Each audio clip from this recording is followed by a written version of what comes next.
Hello everyone, Treecks here. Welcome to Mario Brothers. Not Super Mario Brothers, but Mario Brothers. The game that came before it. The game that's officially nowadays the first Mario game in the mainstream series. Mario was of course already in Donkey Kong before this.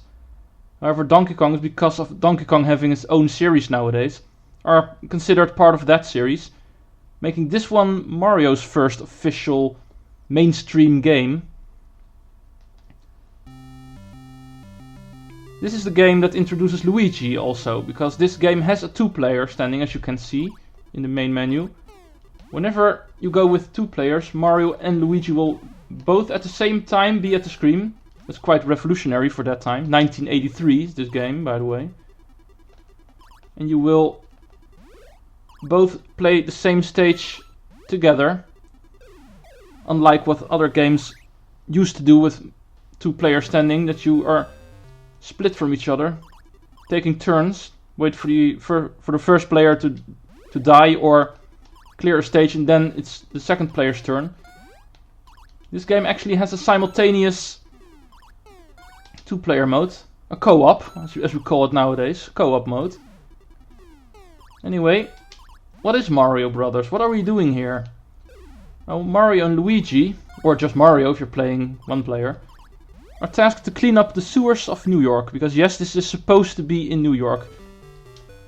The time this game came out, Mushroom Kingdom and what Mario is today was not yet a thing. Mario was still a plumber in these days. And we know he was a carpenter back in Donkey Kong, but that's something he has already let go. He's a plumber now, something he is no longer this day. And a resident of the Mushroom Kingdom. He was not that just yet in this time. Mario and Luigi were in this time supposed to be Americans from Italian heritage. All the Mushroom Kingdom stuff, that's something that came later. So in this time they were simply Americans, American plumbers. And the sewers of New York were apparently infested with all kinds of, yeah, let's call them monsters. In this case, these are sidesteppers. The turtles we fought earlier were shell shockers, I believe. I didn't want to slide over the POW, but okay. Every final enemy in the stage always gives extra speed. It will change color and will be faster, so it'll serve as kind of a boss.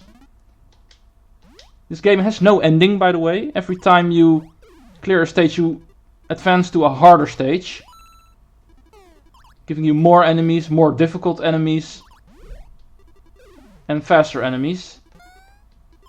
The sidesteppers are particularly annoying because of their having to be hit twice before you can knock them over, because that's how you take out enemies in this game.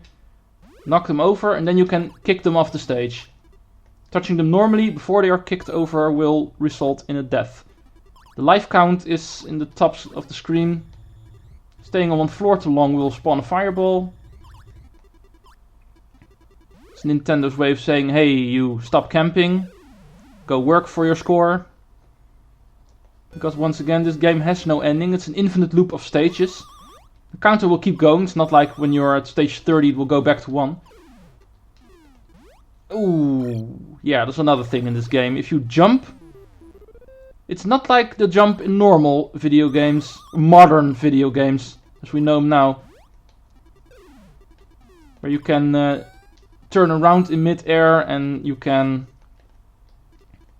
hold back in mid-air. When you jump, at the speed you are jumping, your jump is going to finish that at that speed, no matter what you do. So if you jump incorrectly, there's no way to correct that. That's something I'm going to have trouble with, I already know, because of me being used to modern Mario platformers. And this game controlling quite differently. You can't really see it, but if you feel the controls, you know what I mean. This game is quite hard to control. Like I've said earlier, NES games are hard to control. The programming wasn't too perfect back then. I need to play this carefully. Get rid of the sidestepper. Wait for you to be in a spot where I can knock you out. You can also kick him out in mid-air, as you can see. Right. Final one. As soon as an enemy changes color, you know it's the final one. They can also change color if they're on their back too long, because that's another thing. If you knock an enemy over but wait too long to knock it out, it will get back up, but it will also change color and also be quicker. It will also pick up his speed, but it's another color, a different color than the color it will take when it's a final enemy. And then I got every coin for once. Every few stages a bonus game will play for some extra points, because this is a game with endless stages which will just keep going until you're game over. It's a game that's technically meant for getting high scores, like most arcade games, because this is on an NES. But at first it was an arcade game. This game came out before the NES was even a thing. We have freezies here now. Freezies are annoying. They do not technically count as enemies. But their thing is, if you leave them alone too long, whenever they are on a platform, not including the top platforms, as soon as they reach the middle of a platform, they will freeze that platform, giving it ice physics, making you slip. Very annoying, so get rid of them while you still can. Right, another thing you can see in this stage, or these stages, is the POW block on the bottom. It works just like the POW blocks in the modern Mario games do. If you hit it, every enemy that is currently touching the floor at that point will be knocked over, excluding the sidesteppers if they're not already hit. You can grab these coins for some bonus, but that's all they're for, so extra points. I usually don't care for them. Getting the high score is not really where I'm going for. I'm not that of a high score person, I just go for surviving as long as possible. My high score is always the number of stages I'm able to clear, not particularly the score the game gives me. I'm already at phase 11. Just further than I thought I would be getting, since I died twice early. But dying can have some advantages as well, because it will make you play more carefully. I'm the kind of player who tends to get reckless if I have a lot of lives. This is what the freezies do. If you let them touch a platform's middle section, they will freeze that platform, making it almost impossible to walk over. Let's go. Yeah, I'm not going to chance that. Putting the plow here. Get rid of the freezy. Ooh, 2 enemies in one go. Wait for that freezy. Oh, there was a sidestepper coming from that way. Did not see that. I'm on my last life now. Yeah, and I'm dead. Right. That's how this game works. I'm going to continue it for a small while, so I'll see you back when I'm at stage 11.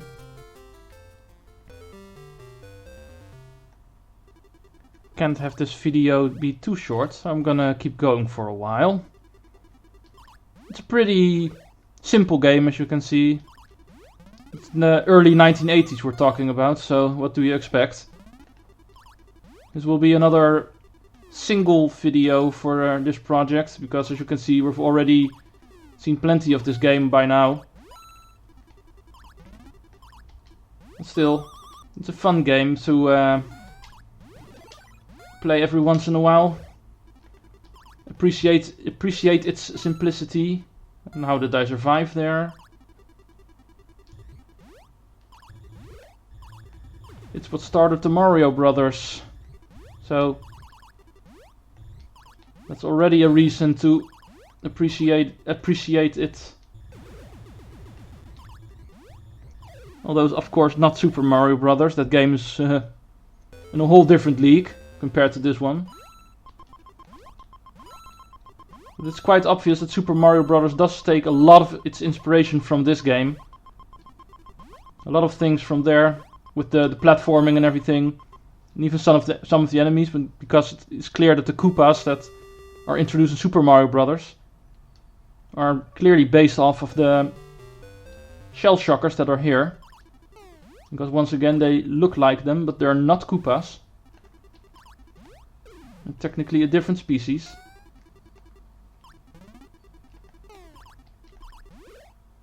Right, let's continue until I game over, and I think I'm going to call it. How many do we have? 9-10 minutes. Yeah, I can continue for a little while longer, as long as I keep myself alive. No, that's what you think.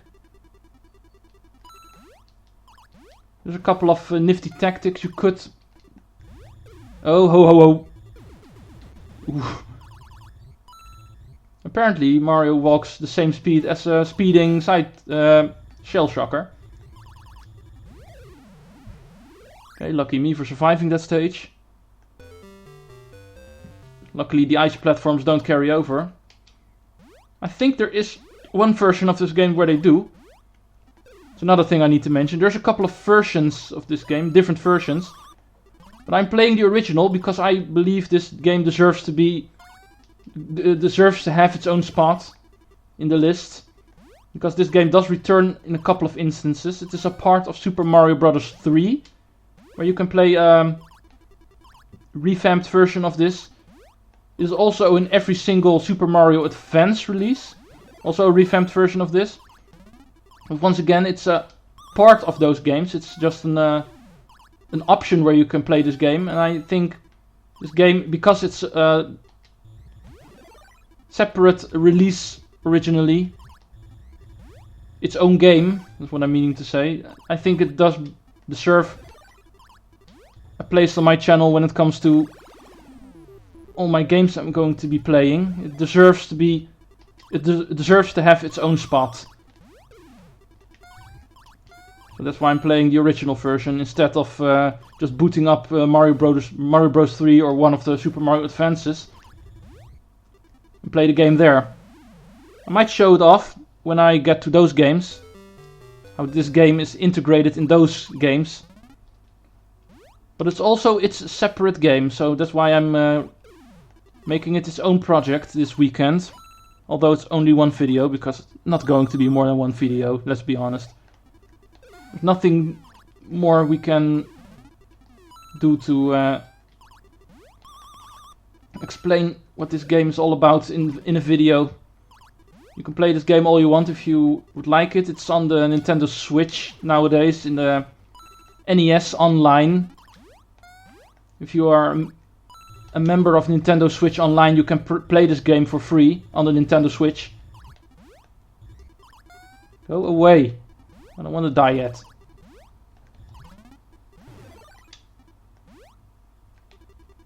Right, let's see if we can get you now. Stupid Freezy. Wait for the fireball, and you're gone.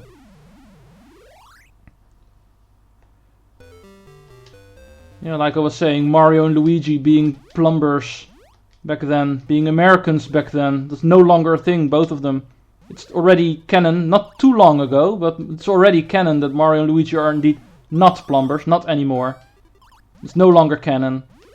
And also the fact that Mario and Luigi are Americans who are originally Italian, because of their clearly Italian sounding names. That's also no longer a thing. Mario and Luigi are now considered official Mushroom Kingdom residents. But hey, they didn't know back then. Mushroom Kingdom wasn't even thought up yet. That's something Super Mario Bros. Did. The next game they appeared in. Oh, help, help. Go away! It's way too crowded here. I'm clearly entering the harder stages of this game. There's a lot of enemies, there's a lot of fireballs going around, there's a lot of freezies going around. Because the freezies are officially not enemies. They do not count as the enemies you have to kill in order to beat the stage. Nor do the fireballs. The fireballs can't even be killed.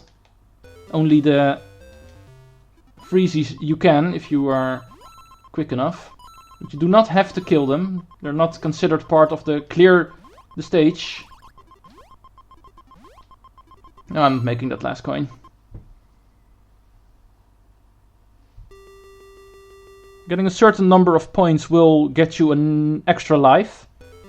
I'm not too sure what that is, but I have been able to get some extra lives every now and then. I'm not exactly sure what the limit for that is.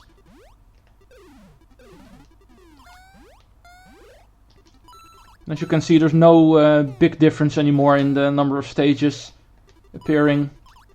Yeah, I'm dead.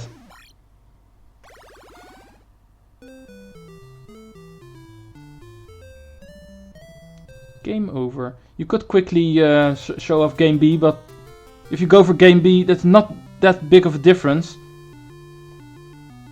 Because game B is like most of these NES titles have, or arcade NES titles, I might say. They always go with 4 options: a game A, a game B, and then game A and B again with 2-player. In this case, just like it was with Donkey Kong, this game is no different. It's just a hard mode. You can't really see the difference, but you might say that because of the harder stages you eventually get to in the A game, let's say the easy mode or the normal mode, this game just throws you into the later levels there earlier. There's a couple of more enemies from the start. Because as you could see, even phase 1 already gave me a fireball. In the normal mode, in the game A, it took longer before fireballs appeared.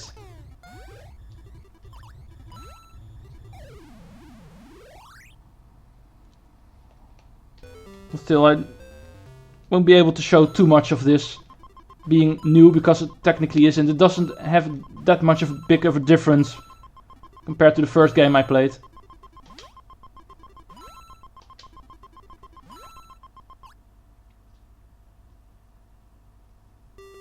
Always nice, these short games that you can quickly make projects of in one video because of not being too big. And see, I got an extra life there because I started with 2 lives. Now I have 3 extra lives. I'm not too sure what exactly that triggers. I believe it was 20,000 points where I got it. But it's not every 20,000 points, because my high score, as you can see in the middle of the screen, the top middle, 142,500. But I only got 1 extra life during that session, so I'm not too sure what triggers it. Yeah, bye. Reacted way too late to that. It is nice that when you die, you're thrown back into the stage immediately. Just continue the stage, and not like any other traditional platforming deaths where you die and reset the stage, that you have to do everything over again. This game doesn't work like that, as you see. You get thrown back into the stage at the exact point where you were. So you can finish the stage that way. Let's see, we have around 20 minutes now. Yeah, I think I'm going to call it an episode. There's not too much more I can show, other than just trying to go on without dying, but we've seen everything. That's something, if you want to go on, something you have to play for yourself. This is just to show off the game for myself and for anyone who's interested in watching this. Having this game also checked off my list. Clearly not one of my favorite games because of its being so dated nowadays, because you can't really compare it to modern video games as we know it right now. But it's still a classic, it's still a game I own, it's still a game I loved, especially when I was younger. Nowadays not so much, because of being spoiled with what we have today. Nowadays the games are just way better than they were back then. Oops. Might as well game over here. For a video, this is enough. Come on, get me. Trying to die is harder than actually dying. Bye. I won't be showing off 2-player mode because I do not have a second controller with me or a second person. But as you can see, that's also a possibility you can do. A and B are the same, just with 2 players playing simultaneously. It's one of the first games that had an actual co-op without it being a 1 versus 1. You can see it in the cutscene that plays beforehand. This is how 2-player works. Mario and Luigi both appear at the same time on the screen and cooperate to clean the sewers of New York. Because, once again, that's what we're doing here. Well, I hope you had a great time. I'm not too sure if anybody will ever be watching this, other than me and a couple of people I know who are interested in my game library, but still, everyone is welcome if they're willing to watch. This has been Mario Brothers. This has been the weekend project for this week. Only 1 video, so this weekend's another 1 video weekend, because I'm not going to start a new project on Sunday if I only have 1 video. I'd like to keep my projects separated through the weeks, both my week and weekend projects. So the next weekend project will start next week. This will be the only video for this weekend. This has been Treecks, signing out.